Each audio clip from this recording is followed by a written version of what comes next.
কুশল পেরেরার record গড়া সেঞ্চুরিতে নিউজিল্যান্ডের বিপক্ষে ৩ ম্যাচ সিরিজের তৃতীয় ও শেষ টি-20-তে ৭ রানের জয় পেয়েছে শ্রীলঙ্কা। তবে আগে সিরিজ খোয়ানো লঙ্কানরা দীর্ঘদিনের অপেক্ষার অবসান ঘটালো। ২০০৬ সালের পর নিউজিল্যান্ডের মাটিতে টি-20-তে এটি শ্রীলঙ্কার প্রথম জয়, আর এই জয়ে সবচেয়ে বড় ভূমিকায় রেখেছেন পেরেরা। ৪৪ বলে সেঞ্চুরি করেছেন তিনি।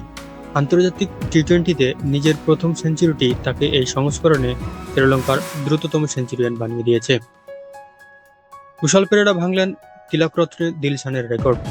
২০১১ সালে পাল্লেকেলেতে অস্ট্রেলিয়ার বিপক্ষে ৫৫ বলে সেঞ্চুরি করেছিলেন দিলশান। নেলসনের সাকস্টোন ওভালে প্রথমে ব্যাট করা শ্রীলঙ্কা নির্ধারিত ওভারে ৫ উইকেট হারিয়ে ২১৮ রান করে। জবাবে ৭ উইকেট হারিয়ে ২১১ রানে থামে নিউজিল্যান্ড। টস হেরে প্রথমে ব্যাট করতে নামা শ্রীলঙ্কার হয়ে ঢাকায় হাল ধরেন পেরেরা।